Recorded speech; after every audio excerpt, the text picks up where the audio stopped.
Transfer చేసేటప్పుడు మనకు కావాల్సిన 3 ముఖ్యమైన విషయాలు. ఒకటి, ఫస్ట్ థింగ్, ఎంబ్రియో మంచిగా ఉండాలి. ఆ ఎంబ్రియో పెట్టే పొజిషన్ చక్కగా ఉండాలి. ఆ పొజిషనింగ్ అనేది అల్ట్రాసౌండ్ గైడెన్స్ తో చేసినప్పుడు మనకి ఆ ఎంబ్రియో చక్కగా అటాచ్ అయ్యి ప్రెగ్నెన్సీస్ పాజిటివ్ రావడానికి మంచి అవకాశాలు ఉంటాయి. ఈ రోజు ఆ ఎంబ్రియో పొజిషనింగ్ ఎలా చేస్తాను అనేది చూద్దాం. సో ఇది గర్భసంచి లోపల లైనింగ్ కూడా, ఇది బ్లాడర్. ఈ బ్లాడర్ మనం స్ట్రైట్గా ఫిల్ చేసుకుని పెట్టుకుంటే యూట్రస్ ఇట్లా స్ట్రైట్ అవుతుంది అనమాట. సో మనం ఎంబ్రియో పెట్టేటప్పుడు ఈ ఎంబ్రియో ఇక్కడ అటాచ్ అయ్యేటప్పుడు గర్భసంచి లైనింగ్ పొరకి టచ్ అవ్వకుండా ఉండటానికి అవకాశం ఉంటుంది.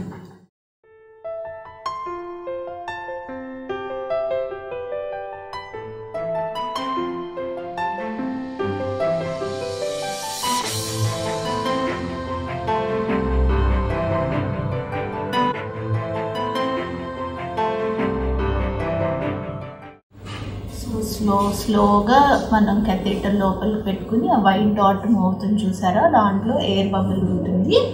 దాంతో పాటుగా మనకి ఎంబ్రియో ఉంటుంది అనమాట. సో మనం చాలా స్లోగా అది ఇంజెక్ట్ చేస్తే అక్కడికి వెళ్ళి ఆ ఎంబ్రియో డ్రాప్ అక్కడ మంచి పొజిషన్లో ఉండటానికి అవకాశం ఉంటుంది.